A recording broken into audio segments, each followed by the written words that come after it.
Talk with Teddy starts now. You picked a topic, I picked a guest. Remember, like, share, and subscribe to my YouTube page, Facebook, and more. You're listening to Talk with Teddy on WLFE DB Radio Network. Please check out our website at WLFE-DB.com.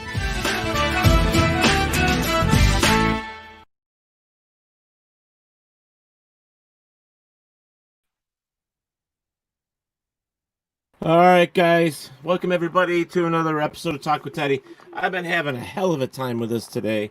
It's been giving me nothing but issues, and I don't know if it's because everybody's out there using it today or what, but we're having an issue. So we're here with Mr. Paul Cummings, a friend of mine. I wanted to bring him on because he's a singer-songwriter, and he actually, over the years, has done a lot of really cool things, had some really good messages and things that he's put forth. And I wanted to kind of talk with him a little bit about that. And so, guys, do me a favor. Make sure you get out there and you, on your feeds, make sure you share, like, and follow. Pass it on to all your friends. Please. So there you go. It says like, share, and subscribe to Talk with Teddy on Facebook. So that's what we need from y'all tonight, which can be very cool. So, Paul, let's get into this. I mean, how are you this evening? Good, man. Running tired, but like I was telling you, I was kind of running around thinking that maybe I'd go back to the studio and set up, put something nice on, fancy, and then I'm like, I'm talking to TW. I can just stay here right in the living room. That's it. So, how are you, buddy? It's been some time. Yeah, it's been busy, man. I do a lot of. I'm never slowing down. That's never gonna happen, unfortunately, unless I'm dead. But yeah, I'm constantly busy. You know, I don't play, like I used to. I'm not out with the band like I used to. I'm not even seen out in the clubs anymore. I'm too busy. Nobody is at the moment. Yeah, that's true too. But yeah, I hear you, man. As far as playing goes, see, I always tell the story. It was kind of unique because I set up the camera tonight, and you'll notice that in the background are my 3 children. And that was totally, by accident. I didn't realize it. But as I was looking at it, I said, I guess we're over here. My daughter over here, that's when it all started, my music career, everything that I did after that. Up there on the top, it got a little bit harder. And then little guy in the middle there, it became next to impossible to try to get out, balance a music career, balance going out and doing any kind of fire department stuff on the road. So, it's kind of more humbling just to kind of spend the time to center, maybe find some new material and plan for the future. I get it. Well, kind of like you, man. My motor's always running. Oh, man. Yeah, it's really tough. And for me, it's even, I mean, I love music. Don't get me wrong. I'll always be thinking and writing and listening to things and, always doing that thing. It's like, man, I should have done that. Or, man, this would have been great. Or whatever, but it gets to the point where I'm not getting young anymore, and I'm getting older every day, and now I'm taking care of my parents on top of it all. And I haven't been able to go back to work, and I don't think I ever will go back because I'm here taking care of my parents. I mean, they can't take care of themselves. They're in their 80s, and there's nobody else to take care of them. So I'm kind of stuck. That's tough work, man. It is, but you know what? I mean, it's family. You do what you got to do for family, and hopes that somewhere down the road something good happens. Yeah. If there's one thing about, try to find the positives in every situation, and relaying this to, taking care of your parents during a pandemic. I mean, that makes the situation even, it gives you a little bit more anxiety. Right. But I'll tell you one thing, about this pandemic, looking for the positives is finding family again a little bit. But I'm finding family not so much in blood, but in people that, that I realize that Uh-oh, he froze on me. Can't get this mic where I want it today. What happened to you? Uh-oh. You froze up on me there, Paul. There we go. Hey. There you go. Hey, am I back? Yeah, you're back. You're back. Jeez. Yeah, you froze up on me. I'm like, what the hell? So, and I was messing with the Yes, mic I don't know because I'm where did I trying to cut get. off. Yeah. About the pandemic. God, I don't remember. Um, Yeah, it's something to do with finding family. some of the positive things. Yeah, yeah, yeah. It's tough, Yeah, man. what I've started to realize is, the definition of family has changed for me over the last 2.5 months. It's not so much that blood thing now. It's those people that, I didn't realize I would miss so much in 8 weeks. Hmm. Yeah, that's true. Yeah, it's amazing what So all of us go yes, through and miss. I mean, 8 weeks. You don't think it's very long, but believe it or not, it is. I mean, it's a long time. You know, people say it's time is forced time to relative, but slow down ugh. in a lot of cases. Yeah, and It's with forced it, us, like, we good. always try to move so fast. And this has forced us kind of to slow down and appreciate maybe a few more minutes per day, where we Hmm. might just, subconsciously just forget those minutes on a normal day because we're steaming ahead. So there's some good Right. things there, some good things. It needs to end though. We'll all agree on that. I think yeah, I think everybody agrees. It's time for it to go away. Yeah, yeah, We all have done what we've had to do, but they're talking about a round two, and I don't know. I don't know what's going to happen. But you know what? Winter comes back around, and we just might end up back in the same boat. You know, if it doesn't completely go yeah. away, and we don't Happy have a 2020. yeah, yeah, and that'll be happy Yeah. 2021, and we'll all be doing the same damn thing. Oh my You God. know, Don't say what? that. Watch that. Watch out that dirty mouth of yours. Yeah, yeah, yeah. So I remember a few years ago you were doing this. You were going to fire department to fire department, and you were doing concerts. Um, can you Yeah. explain? Maybe go on that a little bit Yeah. more for the people that are watching. Sure. So that was a venture that we got to go way back now. So time has all of a sudden, we talked about time. Time has all of a sudden just fast forwarded on me, Yep. and holy shit, it's been 11 years now, I guess. Right. That's been a So long I've been a time. member of Virgin. Yeah, Virgin Fire Department. I've been a member there since 2001, and 2007, I guess it was 2007, 2008. We got called to a fatal apartment fire in the town of Byron. And that was the first time I've ever been to a fire of that magnitude. I've been to fires before that, but nothing with people trapped inside. Mm-hmm. When we pulled up, I mean, it was evident that it just wasn't going to happen. I had a baby on the way. That would be daughter number one. I'm trying to figure out which side here on my shoulder, but the one here on the bottom. She was just around the corner, and everything was changing for me at the time. And long story short, that fire kind of bothered me. It was the first time that we didn't call it PTSD back then, but definitely those kinds of calls might screw with you a little bit. And the only way that I really knew how to get around it was to pick up my guitar and write. So the ball was set in motion then. I wrote a song called the Firefighter Song, and that song kind of went over from 2007 to 2008, took on many different forms. Started writing it about the actual event, the actual fire, and then realized that was too personal. Never really wanted the family to hear it. Rewrote it a few times. Didn't really like it, actually. Didn't want anybody to hear it. But I thought, a few people at the fire department might, get a kick out of it, might help them. It helped me, so why wouldn't it help somebody else, Right. Right. The rest is history, T. It went from there. We got booked to our first show a couple months later down in Louisiana. We did a fire appreciation event, like 1,500 people. And then, I mean, geez, we went all around the country in 10 years, from Texas to Louisiana. And, it was kind of more or less to honor firefighters we lost in the line of duty. Right. So we were going down to a lot of memorials, a lot of funerals. Makes you really think about the time that we do have here on Earth. So that kind of transitioned to focus more on the PTSD end of it. You volunteered for a little while, I know. Yep.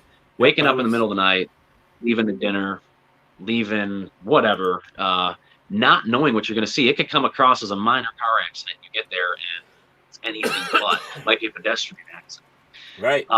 So, and that's stuff that, we didn't wake up today and say, that's what I'm prepping to see. I'm making flags at the shop, and this is thrown at me. So focused a little bit more, worked with the Firefighter Behavioral Health Alliance, did a few more events, worked with Pierce Manufacturing, and yeah, man, there's just the stories and it was a blast. That's all I can say. And I hope we did some good. Yeah. Well, I think people appreciate it. I did see a lot of, I was busy at the time as well while you were doing that, doing my own thing. But I would watch, I would sit in the background and watch, your concerts. People would always come back to me and say, hey, did you watch Paul Cummings at the fire department? And I'm like, no, I didn't get a chance to. But, luckily there was always somebody taping or recording that stuff. So I was able to see it, which was great. And because I volunteered at East Avon. Yeah. But, I was with East Avon Fire Department for 5. I was with the EMS department with Avon Ambulance for 6, I think. So, I did my time, and I had one bad call that kind of set me back. And then there was just a lot of other things that happened as well. So, and you were right about PTSD. I mean, when you see some horrific things, you're not sure, how you're going to react, And the way I dealt with it was clutch. Yeah, you handle it, but it's afterwards when you come down from it. It's and that's I dealt with it my own way. 3 years later. Yeah, well, it was. I still to this day still see it, all the time, and I kind of focused on other things so that I didn't see it as often. I guess is the best way to put it. So. Absolutely. That's what you have to do. So yeah, we have music to turn to once in a while. Yeah. 2 questions tonight by Tom's World. What is Teddy drinking tonight? Well, that's the first question. I am drinking iced tea. And where is Paul? Paul is in Bergen, right? Bergen? Byron Bergen? Bergen, New York, yeah. Bergen, New York. Yeah. So there's your question. Kind of split my time between growing up, between Bergen, with split parents, divorced parents. Went to Honeoye, came to Byron Bergen. Lived in both towns my whole life. So you notice I'm wearing a Honeoye shirt tonight. I wanted to represent the original hometown. Hey, that's but okay. Sitting in Bergen tonight. I'm representing a light shirt because it's 90 freaking degrees in here. Yeah. So remember I was telling you we were going to set up in the studio. Right. Well, then I got this brilliant idea. I'm like, you know what? It would be great if I went out on the back deck tonight to do that. So I set up the lights and everything, and my wife comes out and she goes, look at all the bugs. And this is like 15 minutes before I'm supposed to go on. I'm like, oh, dear God, it's 90 degrees. I'm sweating my ass off. Right. Move it to the living room. Oh, it's fantastic. Yeah. But you know all what? For you, buddy. Hey, and not just all for me, for you too. I want to make sure people know who you are, and that's one of the best things about this new program that I'm doing. It's like it started because of COVID, not being able to go out. I appreciate that. I'm working for the network, and the network was unable to continue on their normal things, so I brought it home. I'm running 9 shows. So it's like I'm bringing them here and running all these other shows as well, trying to keep the network going while all this is happening. And I just said, you know what? I'm going to start my own show, call it Talk with Teddy, and grab a hold of all of my friends and say, hey, come play a song. Let's talk about you. Let's keep you relevant out there in people's minds as well. So that was my thought.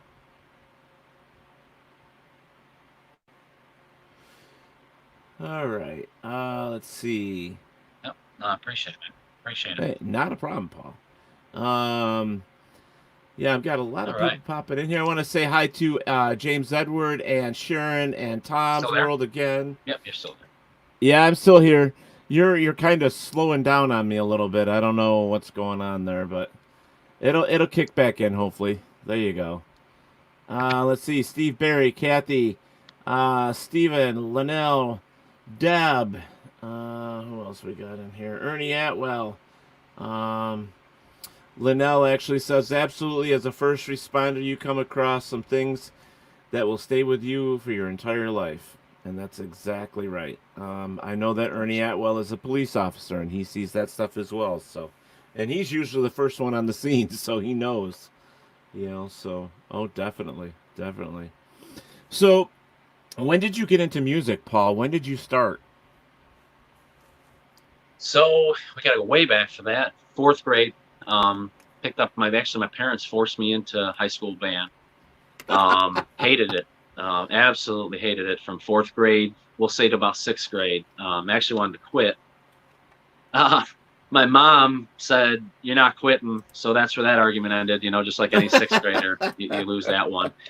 Seventh grade, things turned around for me. So I got into the jazz band in seventh grade and fell in love with jazz music, something that carries on to this day. And I won an award. So we went down to Hershey Park in this competition. I had this big solo in the middle of the song, and we're sitting there at the end at the award ceremony, and they're getting ready to do the Outstanding Soloist Award. And I'm flirting with a girl next to me and not thinking anything of it. I'm like, no shot in hell. And as I'm talking, I hear my name in the background, and I won it. And I got that taste. Wow. That was the taste of that other side of music, that rewarding side of music. And so I carried jazz, pretty much through high school. And then that's when the George Strait thing kind of like took over. And then there's this constant battle between, do I want to be Charlie Parker? Or do I want to be George Strait? And then country music, funny story, actually. Funny story. So I got out of high school and I'm trying to figure out how I'm going to start my own band. I have no idea what to do. Come across this band Double Cross. So I think I heard an ad on WBEE or whatever. I think I told you this story before. No, you didn't. So I'm like, well, maybe that's my end. I sent you guys an email and offered myself free of charge as a backup vocalist, and was disappointed for several years because I never got an answer. I finally met you several years later, and everything worked out. But I don't think I ever you saw were a part that of email. my upbringing in country music. I was? Wow. Yeah, I didn't think you saw it. Yeah, no. Yeah. I never saw it, or I would have said something. Bounced. I was part of your start. It went to that. It went to that junk email. Wow. I think I've told you that story before, and I think not that I remember about being around a while. Yeah, I don't think I remember. Man, now I'm feeling. Well, we were like probably shit at here, the man. Roost, so who knows? Really? Yeah, Things get foggy after midnight at the Roost. Yeah, yeah, I'm feeling pretty shitty about this right now because I don't know. I don't think I've ever heard that story. If I did, it must true have been, story, man. Must have been when I was doing something I shouldn't have, or I was drinking too much. Like I said, one of those after midnight foggy Roost nights. Yeah, wow. Nothing good happened at the Roost after midnight, buddy. We all know that. No, and that, God, I was in the music scene. I started shit in 93 or 94. Oof. Wow. When did you graduate? Did you guys? You want to know? You want to know? Yeah. 2002. 2002. Holy shit, I'm old. Wow. So 93 would have put me in about third grade. Yeah. Wow. Sorry. That's cool. No, Sorry. That's all right. That's all right. That's, that's fine. If I see the stream cut out, now I know why. So this is your website, right? PaulJCummings.com. Is that right? Yes. All right. So I just want everybody to make sure they go over and check out his website. Check out his music over there. We'll be putting this up. Just fired it back up. Oh, did you? Cool. So we'll be putting this up from time to time for you guys to go and hang out and like it and all that other good shit. So guys, don't forget you can put in your hello Riverberry. You guys can put in your comments and all that other good stuff here so that we can get your questions to Mr. Paul as well. I've had quite a few singers on here lately. Most of them are females. I actually think you're my first male singer for the past couple months. So this is going to be fun. Yeah, you are the first male singer on here. Most of them have been female. But that'll be fun.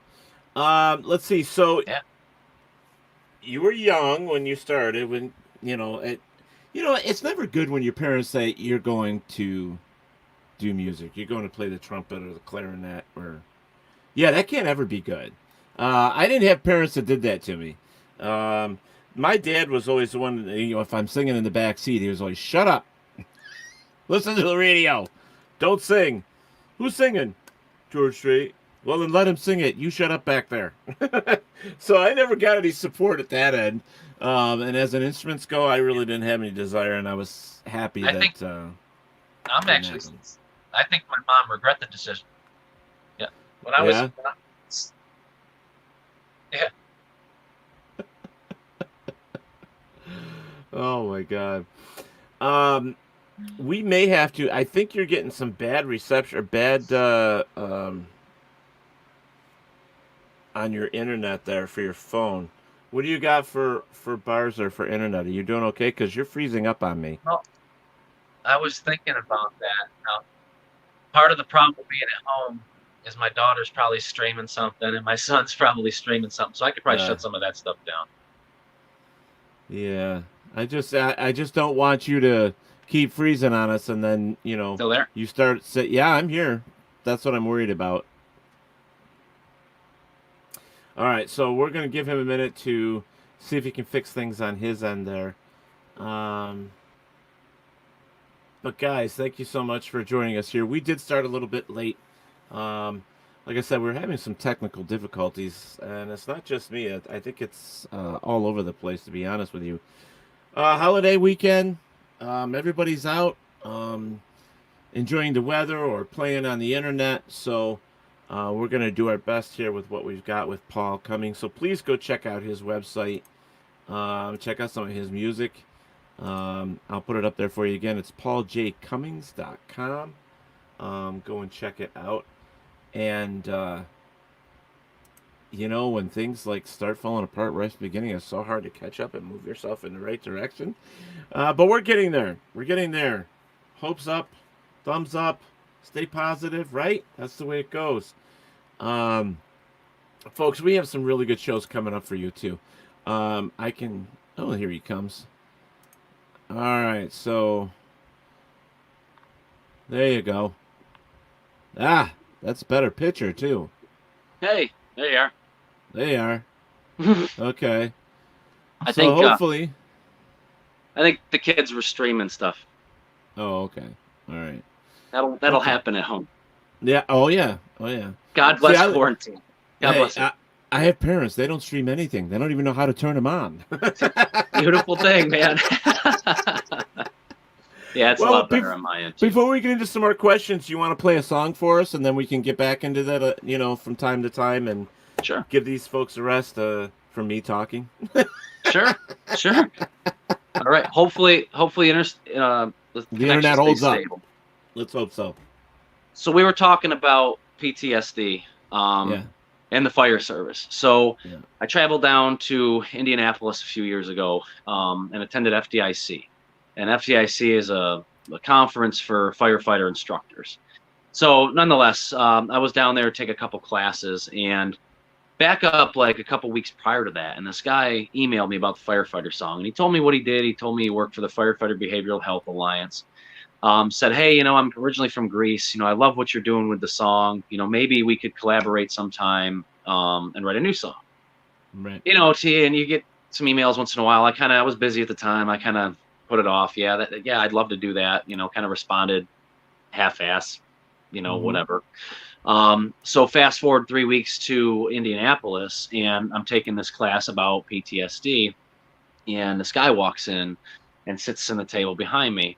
And the instructor stops what he's doing and introduces this guy. And it's the guy that emailed me. Like, I heard his name, Jeff Dill. And I'm like, Jeff Dill. And I couldn't concentrate on the class after that. I'm like, Jeff Dill.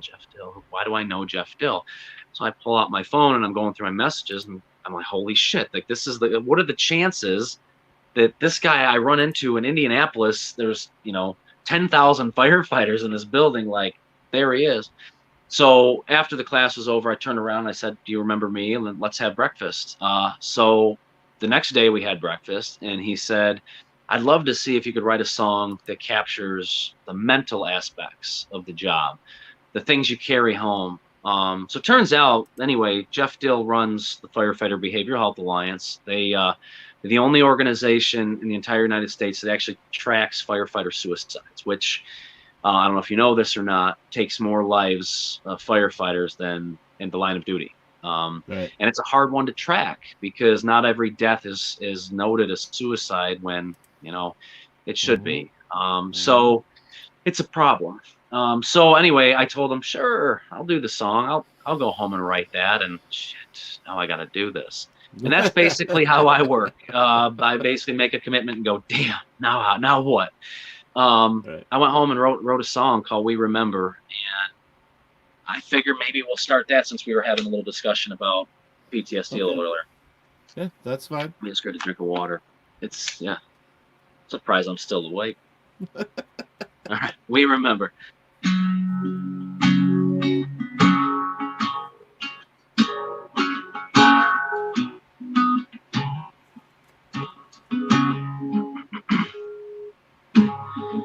You know how it feels at the end of the day, looking back, wondering how you'd make it through okay. It'll all catch up, it'll drive you insane, but you do it anyway, 'cause that's just how it is. We remember.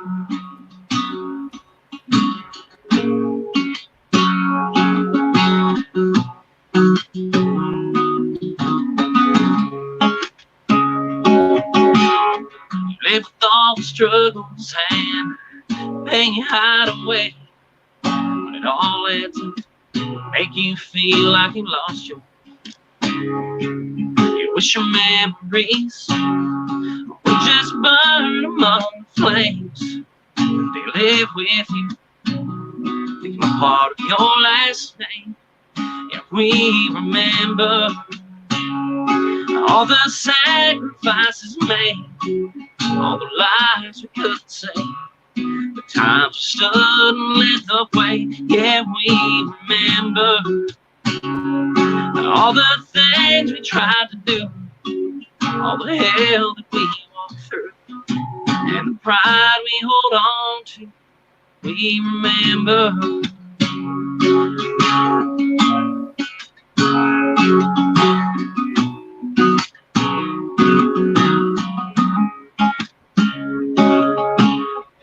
Weight bearing down on you, it don't seem fair. All the things you wish you hadn't seen, no, nothing compares. You always try to save the day, but it don't always break that way. You lock it all away, with nothing left to say. Yeah, but we remember all the sacrifices made, all the lies we couldn't say, the times we stood and led the way. Yeah, we remember all the things we tried to do, all the hell that we went through, all the pride we hold on to. We remember.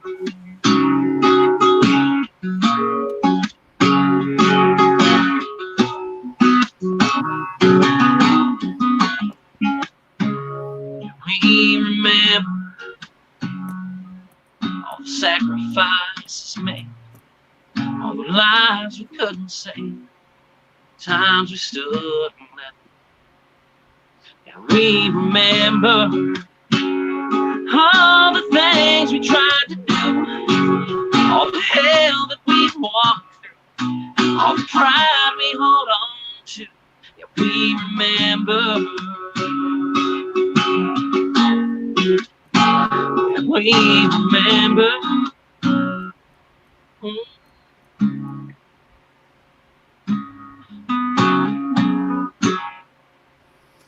Awesome.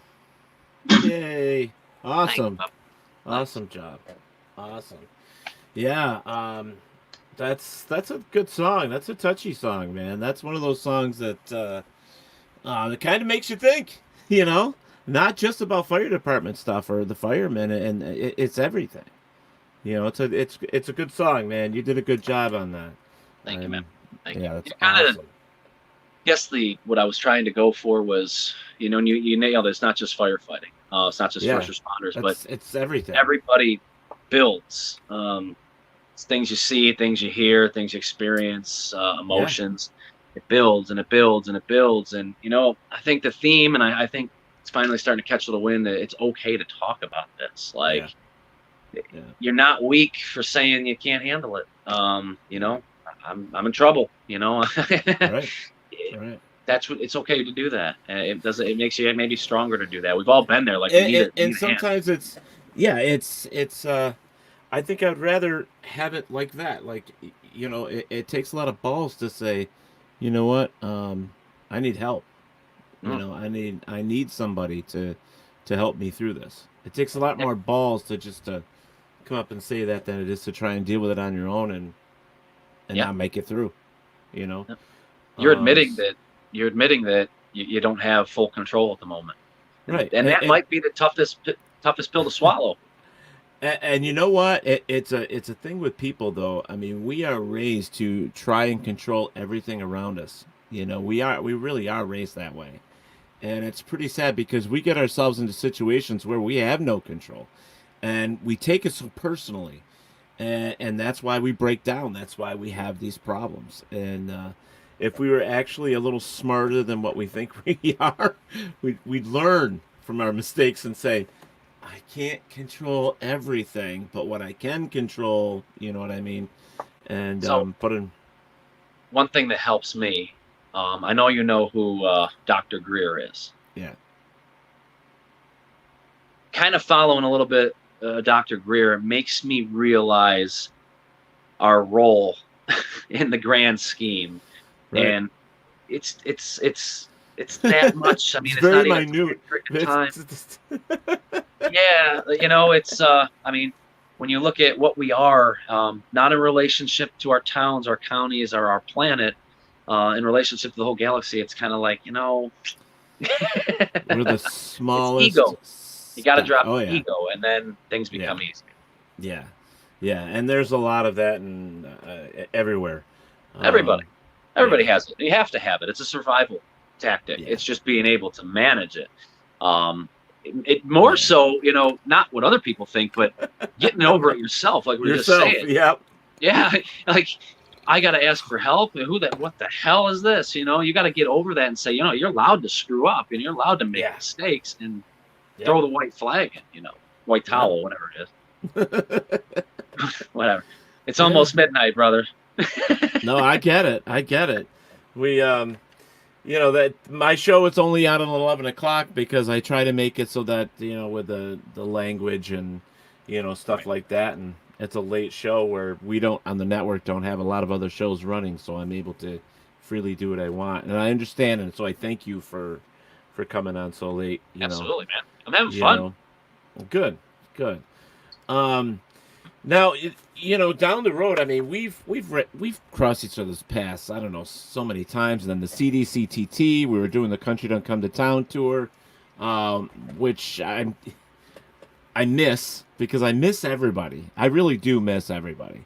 The fun and the playing and the just, thinking about what you can do with music. I mean, we all have talent to where. Wouldn't it be great if we could all get together and write one song and play one song together? Wouldn't that be awesome? But unfortunately, there's so many things that stand in our way. And now it's even worse. So I will say with the pandemic, again, seeing positives, the way you're seeing musicians collaborate from miles apart, albeit Zoom or whatever the platform is, all of a sudden we realized that, we had these technology before the pandemic set in. Right. This pandemic though really brought it to the forefront. Like, holy shit, why weren't we rehearsing like this before? Right. Like all that time we spent in rehearsal going over material, I could have sat here watching God knows what on TV. We could have been running these songs before we got to rehearsal and wasted all of our 3 hours doing that, Yeah. Proofreading. Or that 45-minute drive. Yeah. Jesus. Yeah. I don't miss that shit. No, so is that like the worst part of the band stuff that you what do you let's break it down. What do you hate the most about the whole band thing? Is it rehearsal, or is it setting up and tearing down, or is it at the end of the night, you're so flippin' tired to drive home. I mean, what is it that just, burns you out with that? So it's been a few years. Yeah. What got me with it was the anxiety. It was everything. It was, this bar owner's paying us money. I know how much he's paying us 6 months ahead of time. I'm worried about the weather. I'm worried about, are people going to show up? I'm worried about, is this guy going to at least break even tonight? Right. And then, you get those nights when, oh shit, there's a goddamn snowstorm, or or it's the first 75 degrees sunny day in April. No, I'm knocking my No, phone. you're right. You know what I'm saying? Like, that became in the competition. So when I was doing it, I have a competitive spirit, and one mistake, and it took 5 years out of band to realize this. One of my mistakes was getting on Facebook, getting on whatever, who's doing what, how can we do it one step better? Young, cocky performer. Afterwards, I realized that all the time I wasted studying everybody else could have been put into my own craft, and who gives a shit at the end of the day? Right. No, but you're absolutely right. Yeah. Absolutely right. When I came out, I wanted to be George Strait. Like, I viewed the Rochester music scene initially. I underestimated it. I viewed it as, I'll stick around for a couple of years, get my feet wet. Every guy goes this, every girl goes through this. I'll stick around, I'll play the clubs, I'll get known, I'm going to beeline down to Nashville. That's what I'm going to do. I learned to love the Rochester music scene. Like, here, I think I'm going to go and swing it. Let's go. Come on, T. Come on, Ben. Let's go. Let's do this. It became a family. Like, all of a sudden, we're doing the Lilac Festival shows together. We're doing Country Done Come to Town shows together. Anything that B had going on, and I looked forward more to those gigs than playing with just playing our solo gigs. But tearing down, wasting time at rehearsals, like I was just saying, sight reading material at rehearsals. I had to drive an hour to rehearsal. Yeah, and that sucks. You had all week to listen to this shit. Let's get down to the nitty gritty. I hate it, but I miss the performing, man. First and foremost, though, my hesitation is, in this hiatus out of it and just doing Firehouse stuff, I don't like the attention. The attention I like to be able to spread it out. And I use the Firehouse platform for that, because it would come in and I would put it off to somebody else, the fire department we were playing, whatever. So this time around, I think we're going to take my name completely out of things, and I'm going to maybe put some glasses on, a wig, and nobody's going to know. Paul Cummings and drag. I got some girls for you, buddy. Yeah. They'll help you out with that. Yeah. That's awesome. But I was thinking about it when you were talking there. It's like, when I came on the scene, it was tough for me. I first off, I didn't want to be a singer, and I didn't know I had a good voice. I had no clue. And it took other people to say, call me up out of the blue, say, hey, I'm starting a band. Do you want to join? I'm like, why are you calling me? And because you got a great voice. I'm like, what? No, I don't. I'm just, and I don't know how they heard me at karaoke. Yeah. That's how they caught me. Got to start there, I think. Oh man. And I said, okay, whatever. So I tried it out with a couple friends, and then we tried a band and this and that and everything else. But once you come out there, and like I was playing the Jamboree circuit for the longest time, and because that's what was big, that's what everybody was doing, and that's where your start comes from, is the Jamborees. You go out there and you play the Jamborees, you do a set. I missed out on that. I'm sad because of that. Yeah, you did miss out on watching that. Yeah. And lucky bastard.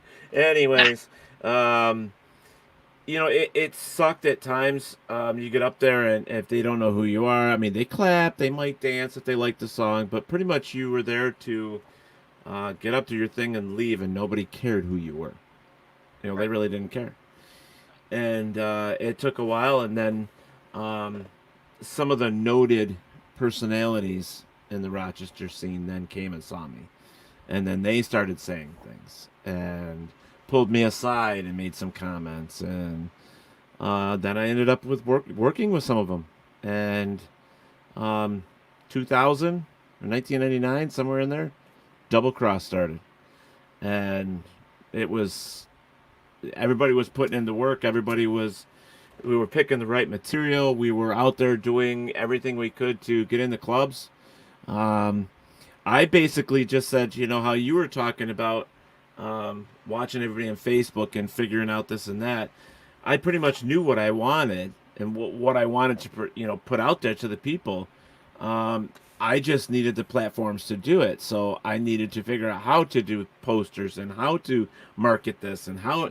So I dove in head first. So I was marketing my own band and then eventually started marketing friends' bands and then businesses, and then it became a fucking business, you know. And then that's where eventually the tour came up to be a part because I really do enjoy individuals like yourself that like to sit down with acoustic guitar and play a song and reach to people. I do like it when they have a band and do that. I mean, I've always been a supporter. Contrary to what people believe about TW or T or Tad or whatever the schmucks call me, contrary to any of that, I've always cared. I've always tried to do my best by all of them. And, music isn't any different than any other thing out there in the world. There's a lot of backbiting, there's a lot of bullshit, a lot of lies, a lot of things going on. That's every day. It's not just music. It's at work. It's wherever. You learn to, juggle that and ignore this and whatever. But I just, I like music. And if I heard something I liked, I helped. I pushed it. I reached out. And I always tell the newcomers, the new ones working their way up, it's like, you ever need anything, you give me a call. If there's something I can do, you let me know. And it's on them. It was always on them. I've had a couple reach out to me. You even reached out to me, and I unfortunately I'm not much for working in the studio like you were doing at the time because you were doing some stuff in the studio. Yeah. I'm good for some things. I'm great like harmony. I love harmony. I can sing harmony all till I'm dead. Um, I never thought I was a good front man, but apparently I was. That's where you ended up. That's where What's you ended that? up.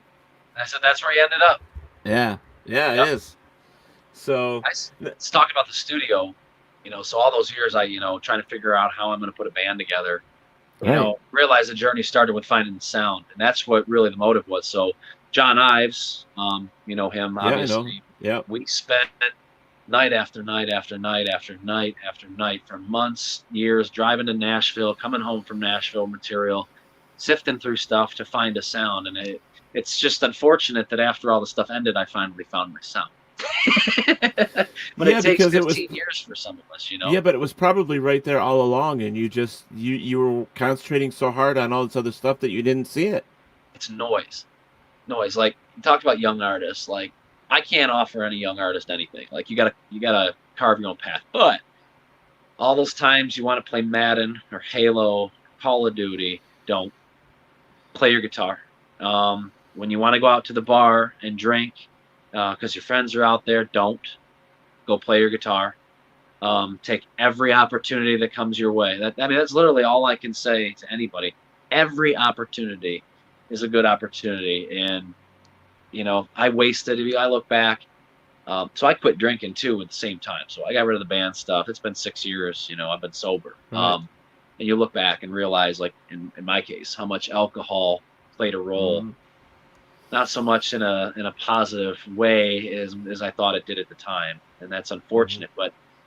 But the ones that want it, the ones that are hungry, won't go have fun necessarily because their fun is home. This thing, Right. Right. They dedicate themselves to it. Yeah. And there's going to be a lot of controversy with that thought, though, because there's a lot of younger ones that think, no, you've got to be out there. You got to do what the crowd is doing. You got to do this. You got to do that. I'll tell you something. We all started that way. We all did what we thought was the right thing, and ultimately, we didn't get where we wanted to go. Most of us are, yeah, we're sitting home. You know, we're doing what we love now. You know, it's taken us this long to get here. I love singing, I love performing, but I love running a radio show. I love running a radio network. You know, I'm loving this. Yep. You know, Yep.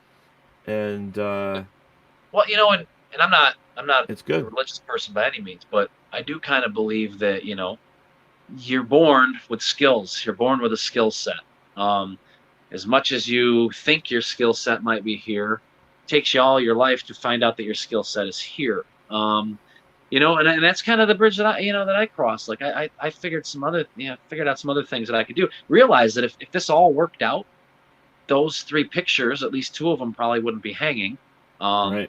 I don't know where I'd be among the country if we weren't in a pandemic, where I'd be and where my daughter would be. Would I still be married? Right. You know, so there's a good chance that probably the answer was no to a lot of you. You're on the road 200 days a year, 250 days a year. It's really hard to maintain a family that way. Right. So, you know, everything kind of, not that it works out for a reason, but I think you kind of start adapting your skill set and you realize that, you know what, I could put that extra time into songwriting right now, but you know what, that's more important up there right now. Right. So I got to find something to do that caters to that more than what caters to this. Yeah, and you know sometimes let's see, I'm fortunate enough where for a while I was able to do what I wanted to do, but I don't have kids, but now I'm in the same situation where I'm taking care of the people that took care of me. Right. You know, that raised me. And, you know, I could sit here and sulk and say, Jesus, when am I going to get my, you know, my break? When am I going to, you know, I'm not young either, man. I'm 54 years old. And at 54, where am I going? You know, right now, the best that I can hope for is to continue what I'm doing now and helping the younger generation with anything that they can come to me, you know, with. And that's it. But music will always be a part of my life, same as you. It's just family's got a bigger chunk of your heart now, you know, and that's important because now you get to mold those 3 beautiful kids behind you to be bigger and better than. There you go. They're just gonna have to take this thing and go make the money. I couldn't do it. Time for you to pitch in. I pave the road, go drive now. And take care of daddy at the same time. Remember that. I don't think it's going to work that way. Well, yeah, I don't think it will either, but you never know. I mean, kids do love their parents, especially, you know, it is one of those things. But I don't know. I was going to, like, you've done a lot with the fire department because you're a fireman and the music and all that. That's really been a close thing. You know, it's your heart. You know, that's one thing I know about you, for sure, is that the music and the stuff that you've been doing, or had done, had to do with your heart because of where you are and what you do. And in some cases, that's kind of hard to find, even with today's artists. I mean, they're all worried about their sound and making sure that it fits so that they can get signed or whatever. It's funny because I still write alternative music. I've never written country. I've always written alternative. Really? Yeah, always. I think I remember you mentioning that before. Yeah, always. But other people have come to me say, "What do you think about this?" I'm like, honestly, I don't like it, but that's not my style. Right. You know, I sing. They're like, "Why did you sing country music?" I liked the song, and then it kind of, you know, I was with a band, and then they wanted to learn this song, and then, so what do you sing at home? I sing good, totally. So we did this song. Yeah, so I sing totally different stuff at home. Shit, we're a country band now. And for the longest time, I was closing with AC/DC, so it's like, everybody's like, what are you doing? Sure. You know, so. But you can consider yourself a visionary because, you know, look at where we are today. You know, forget genre, man. If it makes you feel good, man, listen to the shit out of it. Play the shit out of it. Write the shit out of it. Like, music is the universal language. It's just having a couple songs on this show. Like, it's a language we all communicate on. Yep. And if you like it, fuck it, man. Who cares what they call it? Yeah, I agree with you. Yeah. And you know what's great about it? Like your stuff, they can go to your website and get it. For free. Right? All of free. It. Yeah. That's awesome. Yeah, That's awesome. You know, I always thought of it that way. Like, yeah, you put money into this, but I want people out at the show. I want people to come Right. see me play. So this is my catalog. I'm gonna give you my catalog. With the pandemic, though, we said here's all the whole thing from start to finish Yep. chronologically. The whole recording career, basically picked some of the highlights out and just said, here, whatever, if you like it, take it. Same thing. If you don't like it, don't tell me about it. Just don't Yeah. download it. Move on to the next, And then I don't want your opinion. If you don't like it, don't tell me. I don't care. You'll notice on the website, it doesn't say tell me what you think of them. It just says download them if you like them. But you know what? That's awesome. You know what's funny is, and I hope this you don't take this as an offense, but you've grown up, man. From the last time that we hung out and talked, you have grown up, and that is awesome. I think it's fantastic. That means a lot coming for you. That doesn't mean shit coming from me. Oh, absolutely, man. No, like I said, you're at Rochester. One day, the Rochester Music Hall of Fame. I see it, man. No. Put country music on the map. We started the ball. There wouldn't have been a Crossroads. There wouldn't have been a Branded or anybody. Yeah. Well, I don't know. They were all here before me. They just didn't. They just didn't do what I did. You guys were cool. I stepped outside the box. I did what I thought was right. And that's what we tried to do with Crossroads. Was take what everybody's kind of doing, give it more of that like rock in your face, like just play every. Well, we had Anthony Gallucci's just loud, Oh God! But over time. Yeah, I loved Anthony though. He was awesome. Yeah, talk about somebody who's grown. So Anthony, when he joined the band, he was just off of like a 10-year hiatus. He hadn't been playing. Naturally, bring it on. So it was basically volume 10. That's where we're going to be. And he grew throughout the duration of Crossroads. But even seeing him with Branded now, the guitarist he's come, I would consider him, if not the top guitarist right now playing in Rochester, definitely in the conversation. Oh yeah. And I'm proud of that for him, man. You're a great guy. Great guy. I got this is kind of funny because we're talking, and a friend of mine and his wife that I haven't seen since Double Cross started, 2002. I haven't seen him since 2002 or 2003. Jim Thompson, who was our original rhythm guitar player. And he's actually watching us right now. Hello, Jim. I hope you're doing well, buddy. And it's weird because, it's like I've seen Daryl pop on here from time to time, that they're listening and stuff. And I really would like to do like a get-together with all of them here live like this, just chatting about Double Cross stories and everything. I think it would be fun, but... I really hope you keep writing, keep doing what you're doing, because you definitely have talent, man. Thanks, appreciate that. And that's something that I've always noticed about you. Thank you. It's something that's why I reached out to you too, is because you're not like the new young buck on the corner anymore. You've got the years in you, and that's where I was, 10, 15, 20 years ago. Yeah. And shit. Yeah. I used to tell a story. I'd be in my teens, right? And I'd be going down to bed at night because, I didn't want to go to school the next day. And go, man, when I wake up, I want to be in my mid-30s, successful, everything figured out. I'll be damned, man. I woke up in my mid-30s, but I don't know where the success and all that shit, because that didn't come in, but fruition. But, man, I swear to God, it's like it just went like that. 18 years, 19, 20 years, just boom, gone. Very fast. Very fast. Dude, I just told you I was 54. I'm like, 54? That's the new 35, man. That's the new 35. But you got a load of shit like the rest of them that tell me that too. But, it is what it is. I just didn't expect it to creep up so fast. And it didn't creep up. It was like a freaking train, man. It just... Yeah. Oh, yeah. Yeah. Yep. But, I was saying earlier, at least the pandemic has slowed it down just a little to go, oh, you know what? Holy shit. You think Monday exists. Do you think it slowed down? So I don't, because I don't remember what freaking day it is half the time. Yeah, that is crazy. It is crazy. You say that. So, yeah, I own my own business, so I'm pretty much, I'm working all the time. And I hardly ever know what day it is, Becky, my wife, but wait a minute. That's awesome. You're in a better place than some. You own your own business. There's some people that don't have that. Well, yeah. Yeah, but if you look at what this pandemic has Oh, I cost, know it's killed you guys, but at least you had something, yeah, it before this keeps fucking pandemic. yeah, Ugh. it keeps us busy, and and I build American flags for a living, so Uh, hearing the stories firsthand and being able to document that story on a flag, right, it kind of fits in. But man, this pandemic, if I'd have seen this coming, I wouldn't own my own business right now. I'd have right. bailed on this shit a long time ago.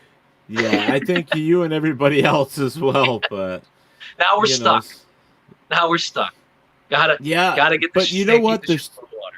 There's still people out there that think that, oh, this is all a farce. It's not real. It's whatever. But unfortunately, if you're on the front lines, and I was with EMS and fire department just like you still are, and it's like we still see that stuff every single day. I don't because I'm out of it, but I have friends that are still on the front line with this stuff every single day. I know You know it's what's not worse? fake.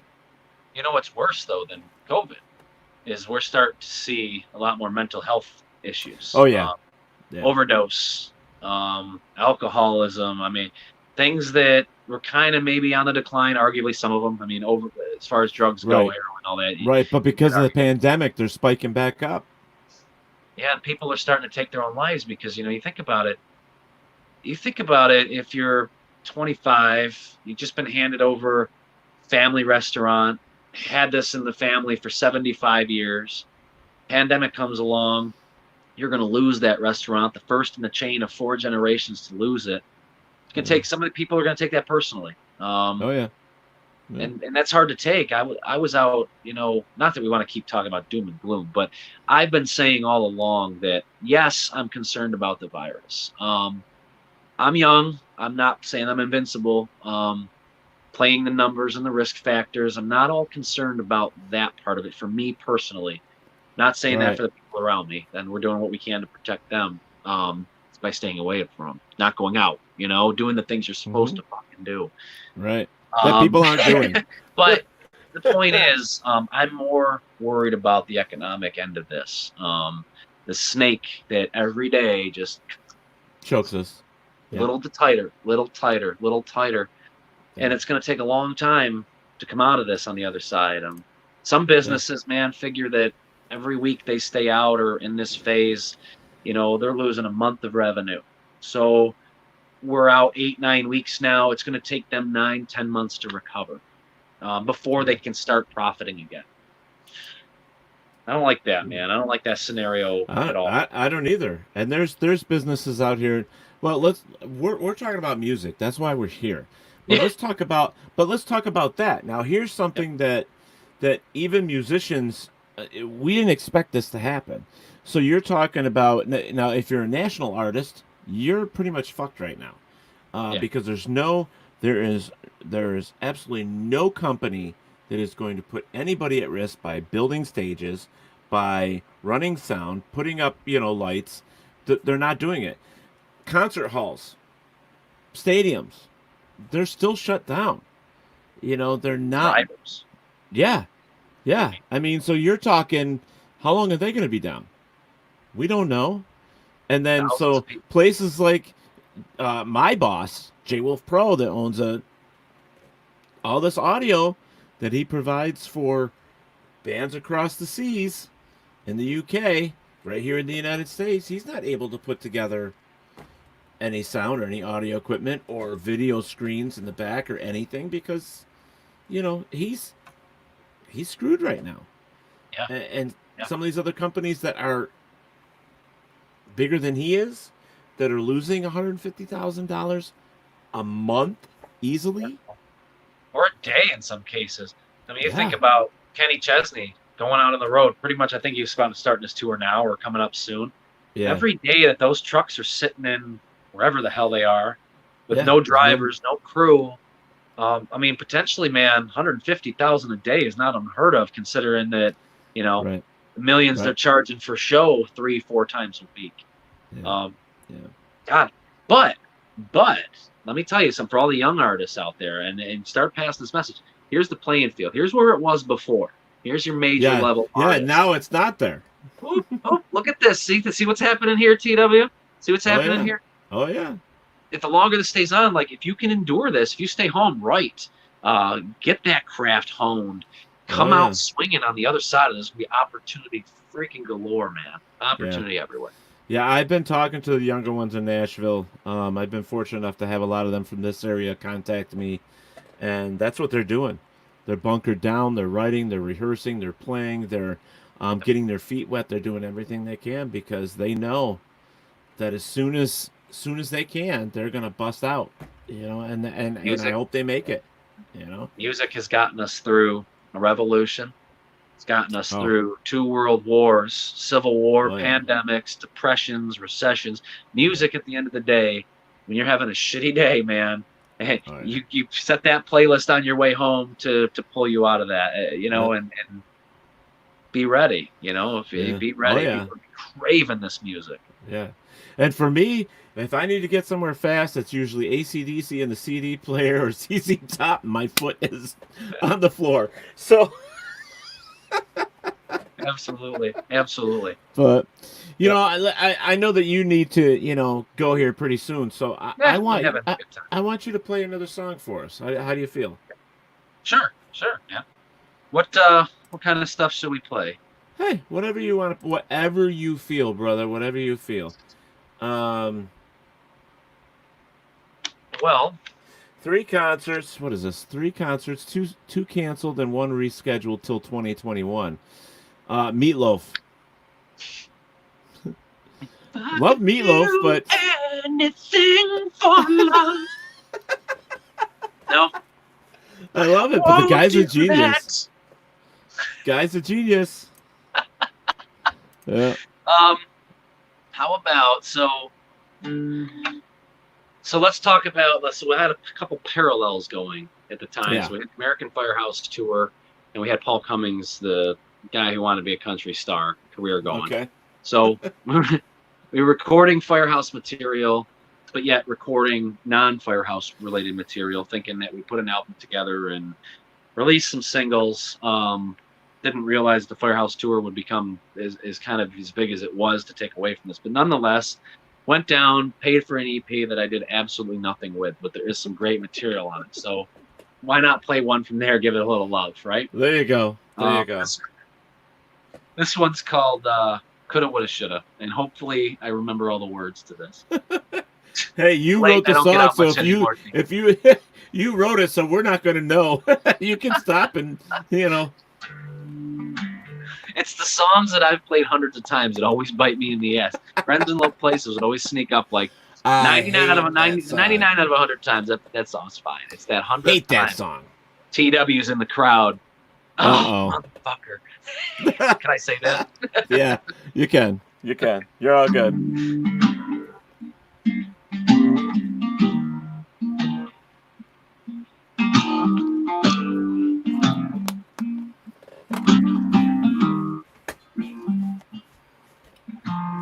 Babe, I need to hear it from you.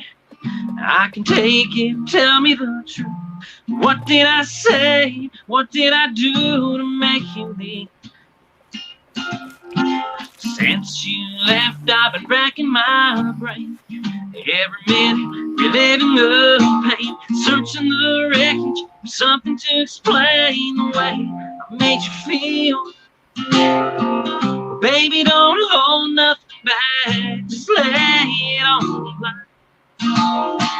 Maybe if I knew the cold hard truth, I could leave the past behind. 'Cause every time I try to turn the page, I can't somehow, 'cause I can't figure out where I made my mistakes. So tell me right now what I should have done different. Was it something I said, something I didn't say back then? Girl, I'm still caught up in coulda, woulda, shoulda been. Oh yeah, coulda, woulda, shoulda been.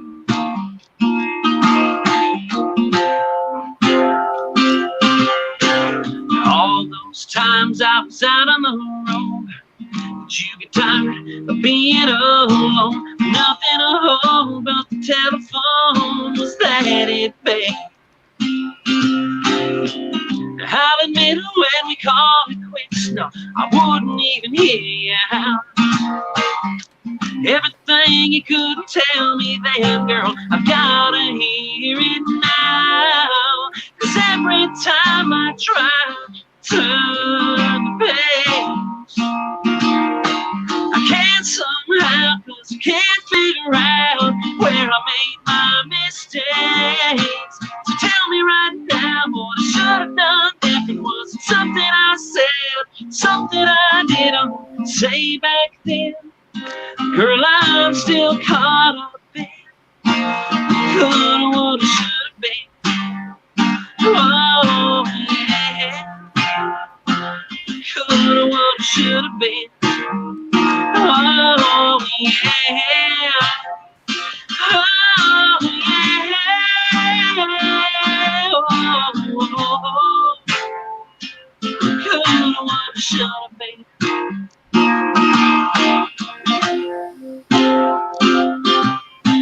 Every time I try to turn the page, I can't somehow, so I can't figure out where I made my mistakes. So tell me right now what I should have done different. Was it something I said, something I didn't say back then? Girl, I'm still caught up in what coulda, woulda, shoulda been. Oh, yeah. Coulda, woulda, shoulda been. Oh, yeah. Oh, yeah. Oh, coulda, woulda, shoulda been.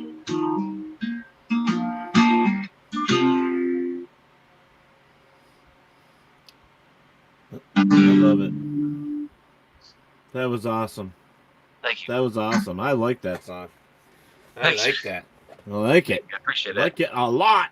Quick little note about that. So, you know who Brent Mason is? Yeah. On that track. If you go listen Really? to the website. A bunch of them, Firefighter Song EP pretty much played on it all. That was one of the nice surprises of walking into the studio day and realizing, what? Oh, Brent Mason's in here. Cool, let's go get a picture. And he stuck around and played on the record. Learned the shit 30 seconds before we went in. Yeah, he's fucking... Yeah. Yeah. Yeah. Can I hear it? Can I hear it? You play like the intro and the verse. Okay, that's enough. You're like, yeah, but you, yeah. And he nails it. Yeah. Yeah, you're like, okay, you're a god. You're a god. Yeah. Crazy, man. Well, That's Steve what I knew. Waldo, my guitar player, before he passed, him and Brett were... He kind of learned a lot from Brett, you know, and Brent, I should be. I think it was Brent Mason. Yeah. And, yeah, he learned a lot from him. In fact, him and, what was the other, Helicasters. Yeah. I don't know if those guys were freaking phenomenal, but those were Steve's, guitar, just fucking guitar, man. You know, some of the best guitar players in the world. And Brent's one of them, one of the best in the world. You know, so to have somebody like that on your record, man, that is freaking awesome. You know, It's cool. It's a cool story. You always have that though. Absolutely. Even when you're old and gray and your grandkids are saying, you know. Yeah. Google Brent Mason and Wikipedia, and then listen to this. Yeah. Your dad was cool for about 10 minutes. Yeah, exactly. You know, I get a lot of shit because I quit playing and I'm not out there like I used to. The band every once in a while wants to do something, and we get harassed all the time. Oh, Double Cross is coming out. It's another retirement party. You know, and it's like, you know, here's the thing, that if you sit where we sit in music, it's so hard to just walk away without another thought. You know, and I know you know this. Absolutely. You know? Yeah. You know, it got easier with time, though, T. You know, it's funny.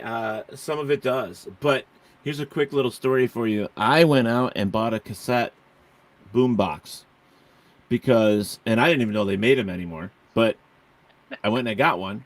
Yeah. Because I found boxes and boxes of shit that I did from 93 and 94 on cassette. Yeah. Cassette? Yeah. Is it on cassette? Oh yeah. And I started putting it on my freaking 1 terabyte freaking sound card here, external sound card. So I started putting them on my computer. Yeah. So that I would always have them. Yep. You know. That tape ain't gonna last forever. Yeah. Yeah, and so this awesome. is going to be something that I'm going to be able to pass down to one of my nieces, my nephew. I actually have my sister's daughter has got a voice on her. She's going to be a singer. You know, she's and I was the first in my family. So now I get to pass that on to, you know, my sister's daughter, which is pretty cool. You know. That is awesome. Absolutely. Yeah, it's going to be fun, but she's Get that in on all the that internet and you live forever. Yeah. You know? Oh, that's like the show. Where's the? This is always going to be on the internet. Your kid, grandkids, great grandkids might. Well, I don't know. I don't have any kids, but you know they'll be seeing this stuff. Somebody's going to be looking for that someday. Yeah, somebody's going to go. Where's TW shit? I want to know who this TW is. No, they won't. No, they won't.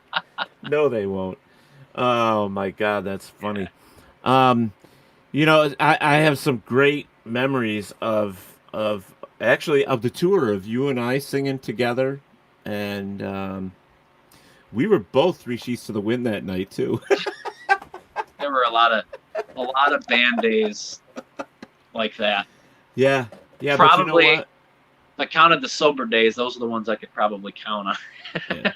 But you know, even that, when you think about it, it's not a memory that I'd ever want to lose. I mean, right. I love everything that I did with music. Even though I didn't like my voice, I still loved everything that I did. You know, I mean, the people. Said, man, I don't understand it. Because I listen to the shit back, and I'm like, yeah, I do the same thing.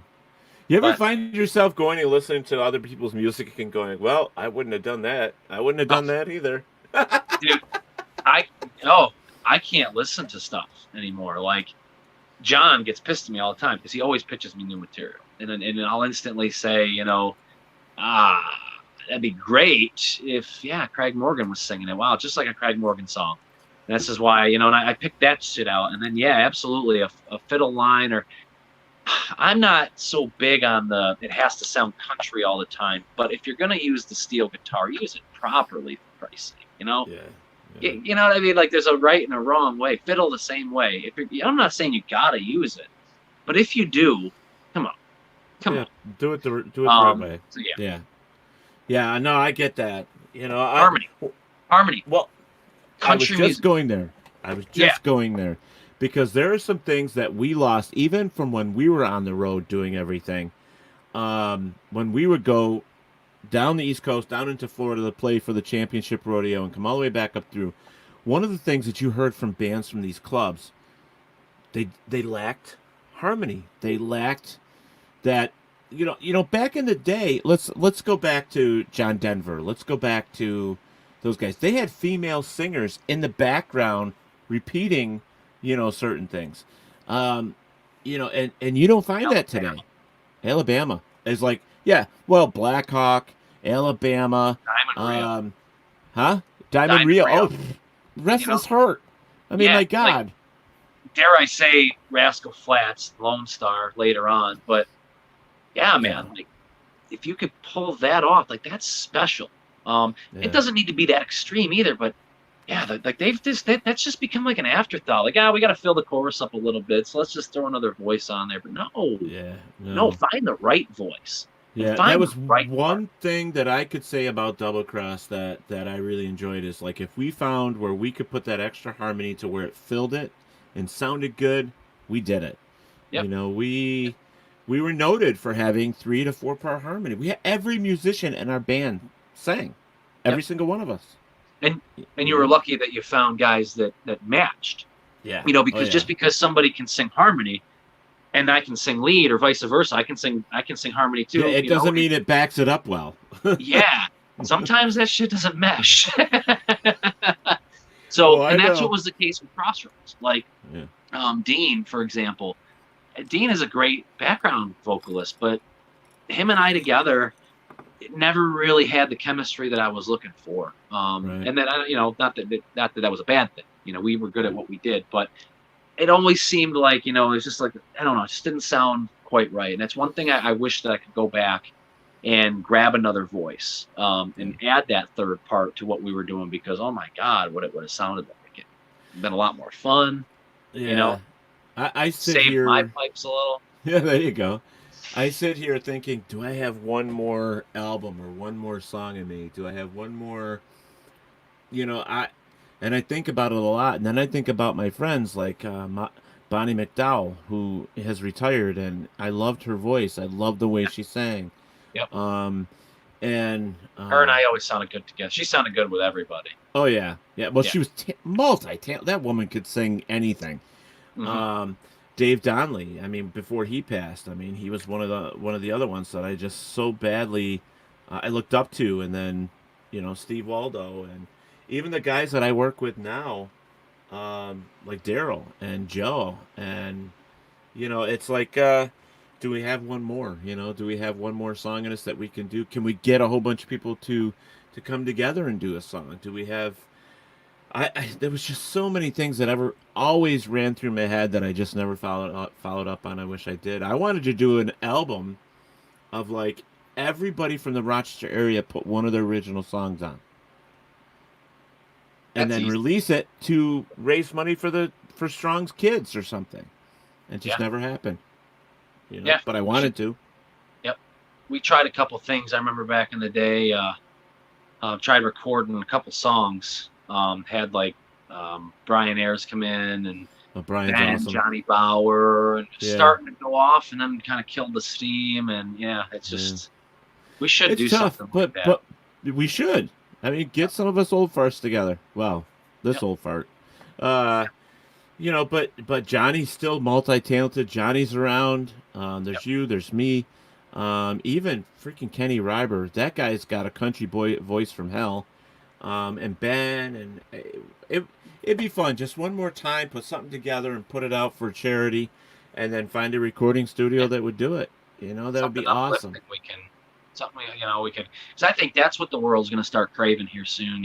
Is that I can do that. Like, I don't know how much you're into sports or not, but the Last Dance, that Michael Jordan documentary, that was just, I'm sure you've heard about. Yeah, I've heard people talk. Yep. Yeah.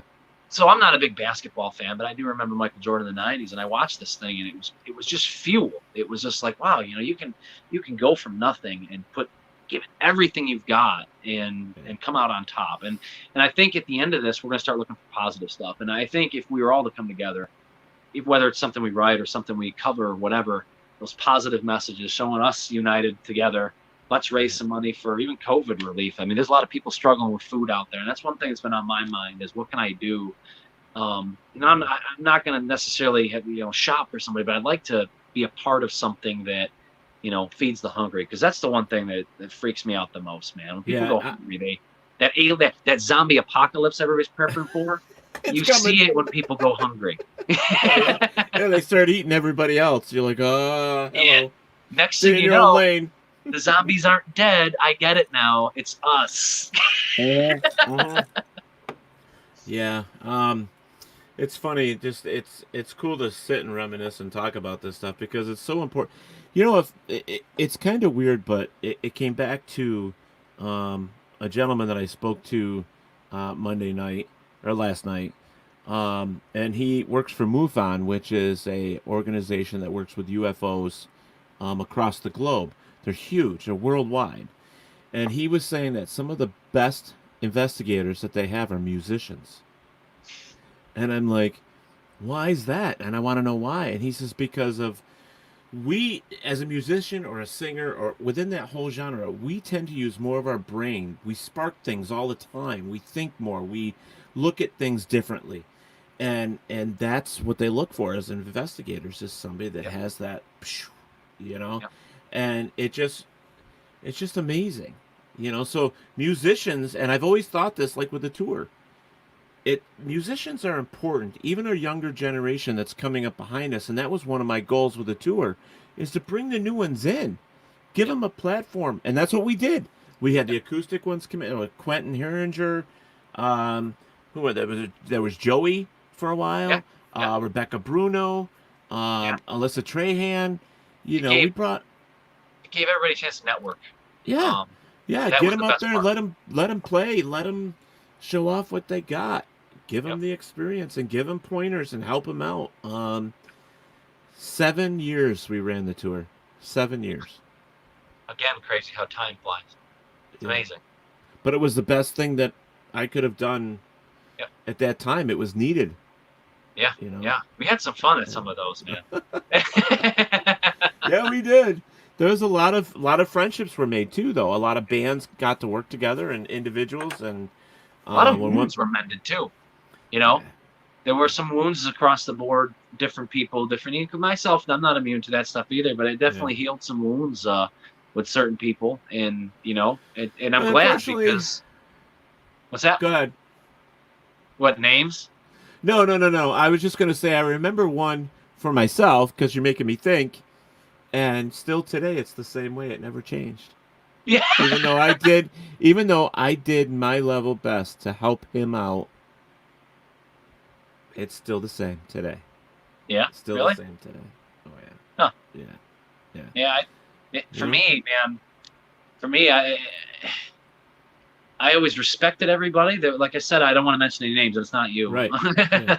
But there were some fresh things that happened between me and another local group that carried over. It was just kind of like it wasn't even a rivalry. It was just bad blood, and it was because of the Country Don't Come to Town, and it was actually the first one I did.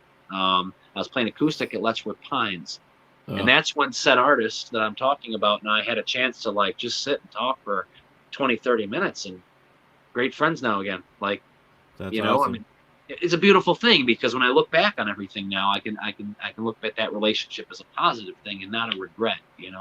Shit, I wish I never would have wasted my time on that stupid thing.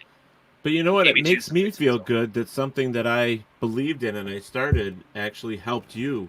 It makes me feel good. Absolutely, You and you should, because I was know? in all the work that went into it. Absolutely, Ugh. fantastic. Yeah, money. How much money Yeah. I lost. Yeah, I But feel you. one of American my Firehouse favorite. Tour, people don't understand how much of a loss I took on that. That barely generated enough money to keep itself sustainable. Oh, and People the don't tour was the understand. same way. Yeah. The tour was the same way. Yep. And I have this issue where and it's an ongoing issue that if I'm in the middle of something, if I'm creating something and I have to depend on other people, it takes them way too long to do what I need because I sit here backed up with shit and it's like, nope, I'll do it myself. I'll do it myself. And that's just me. But you have to do what you have to do to make things work sometimes. Yep. And that's with writing and singing. I mean, Without You, the song that pretty much gave me my mark for the Rochester area, that song took 5 minutes to write. It's nothing special, but literally thousands of weddings use that song.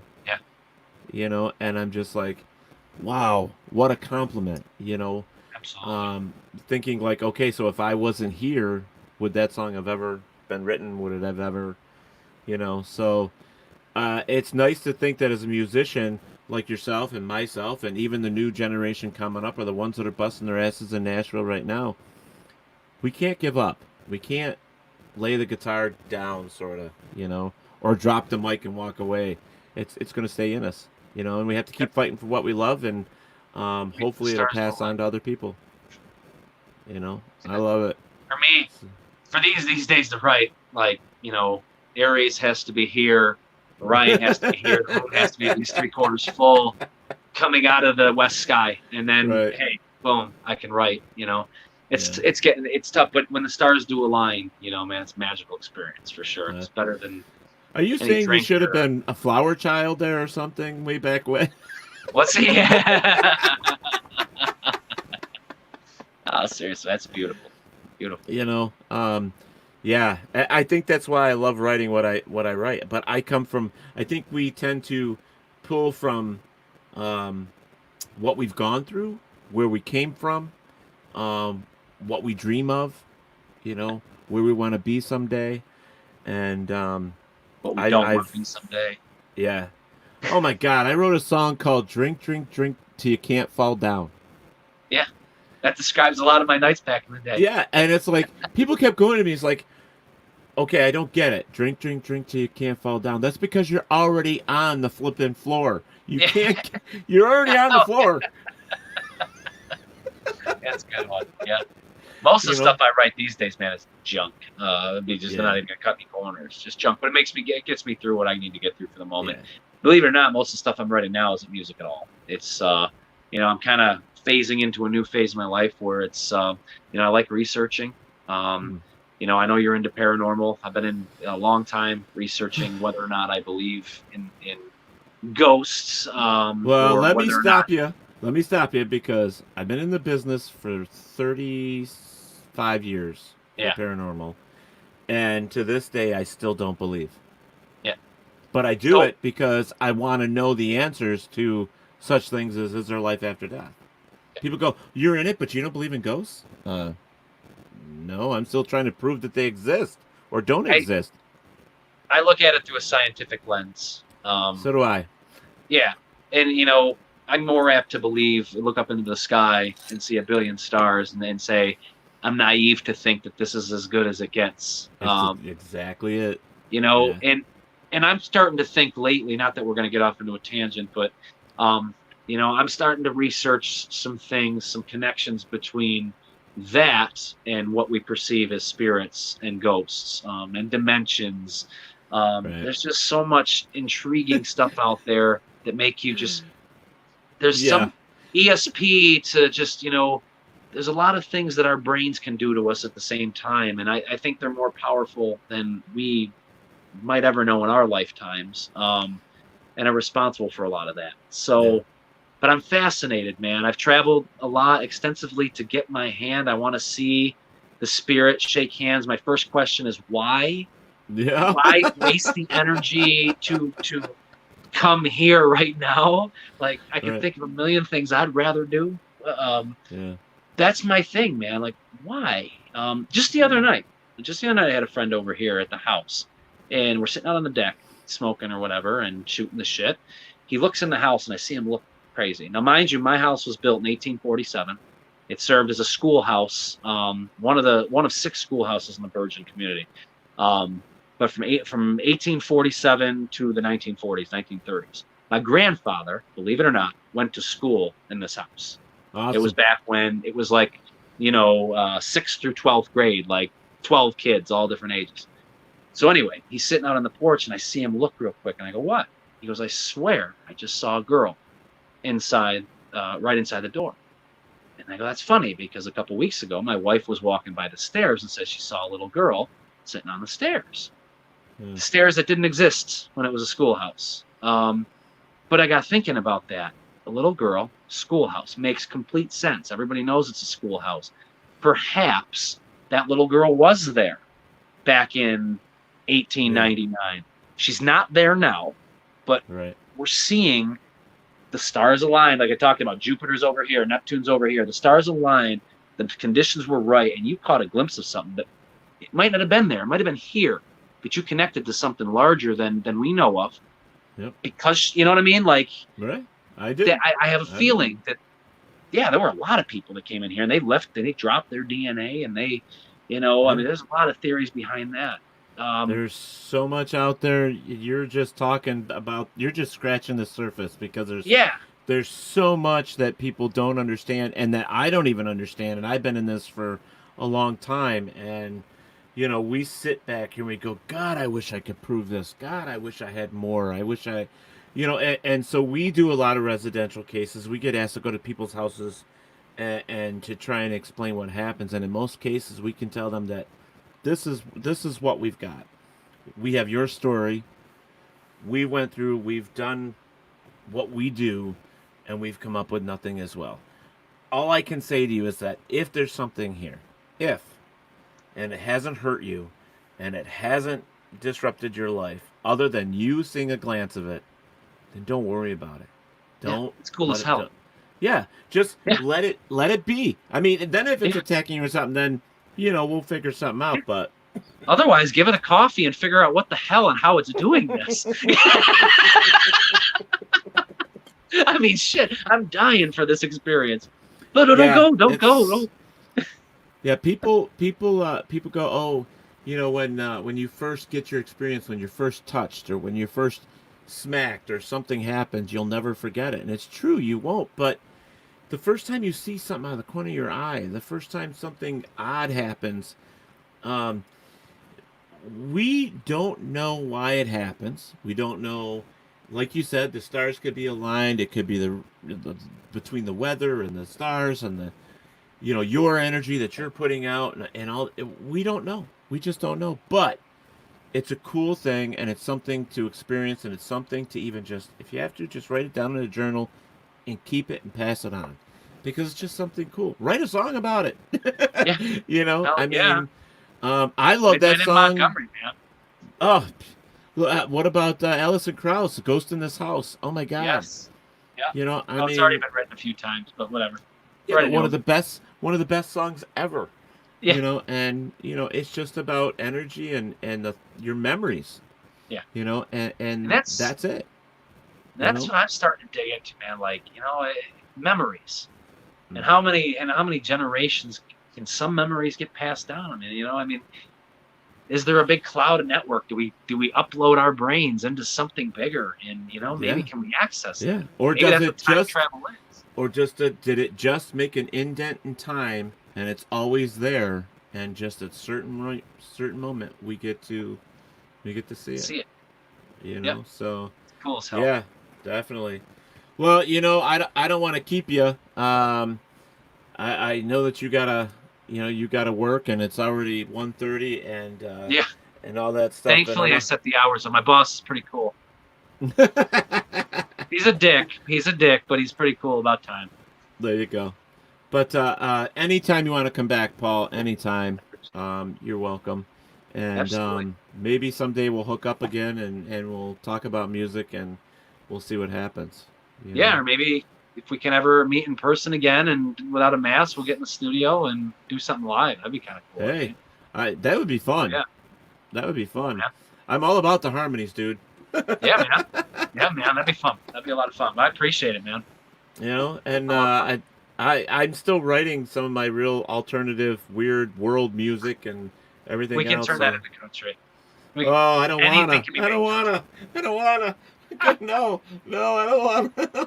One of the songs that I get probably lately, one of the songs that I get the biggest response from isn't country at all. It's a One Republic song, "Secrets." And people, because I do a little country rendition of it, and then that's probably my best one of the night. People just don't even say anything about it. Just start playing it. They don't even know what it. They know what it is, but they don't know what it is because I'm singing it in a different style. Wait a minute, I know that. Yeah. So genres, we'll turn it into whatever we could turn it into. Yeah.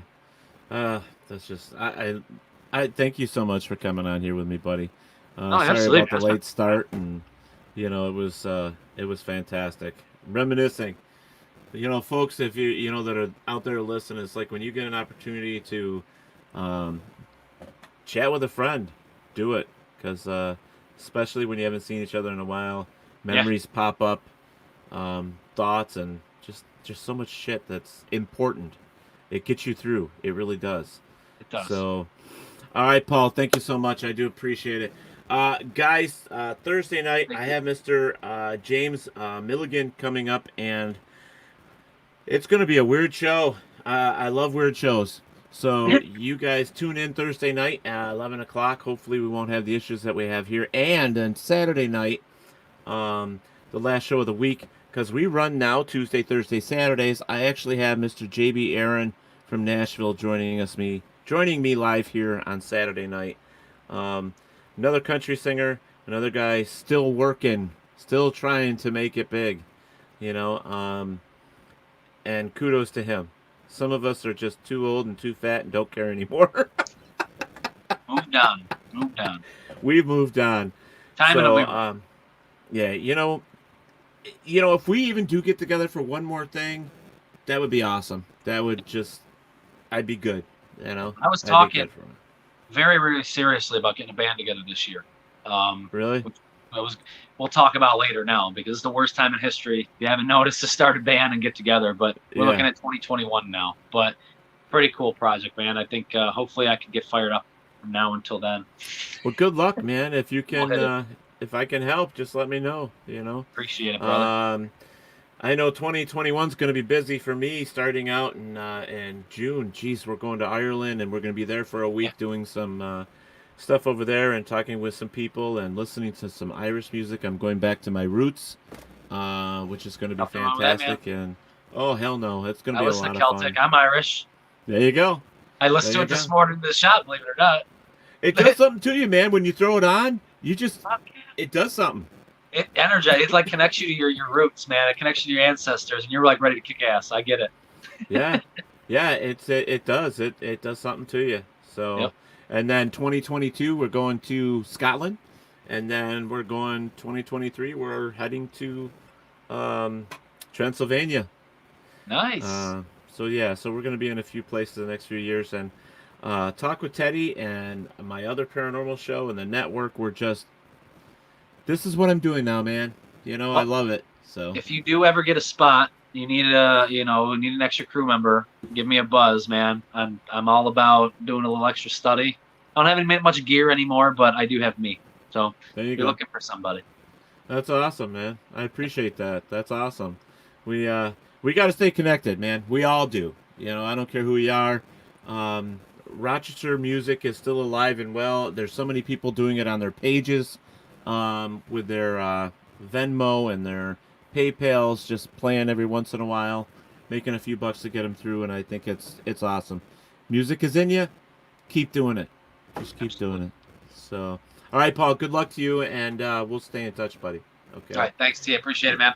You're welcome anytime, man.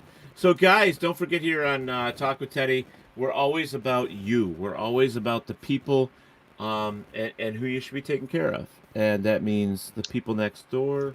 It means your family. It means the neighbor across the street. If they need a helping hand, reach out, because that's what we need to do. It's called love, and we don't have enough of that anymore, and we need to continue on that thing. So it's very, very important. Tomorrow night, oh my God, I almost forgot. The ladies will kick my butt. Real quick, tomorrow night, if you see this picture, there you go. Tomorrow night is the debut of Inside the Drag Closet with Jade DeVere and her girls, and it's a brand new show on WLFE DB Radio. You can go to WLFE-DB.com and check it out, but it's their debut tomorrow night, and I can't wait. This is going to be a lot of fun. A lot of people say, drag queens. You know what? Check out the show, because I'll bet you'll have a good time. They're good girls, or guys, whatever you want to call them. I love them either way. They're a lot of fun. So climb outside your own box and do something that you wouldn't normally do. That's what I say. So, all right. We'll see everybody later. Take care. Bye. Thank you and my guests for joining me here on Talk with Teddy.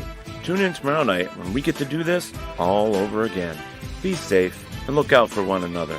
Don't forget that Talk with Teddy is on Facebook, Twitter, Instagram, and YouTube, so please go and subscribe. Thank you.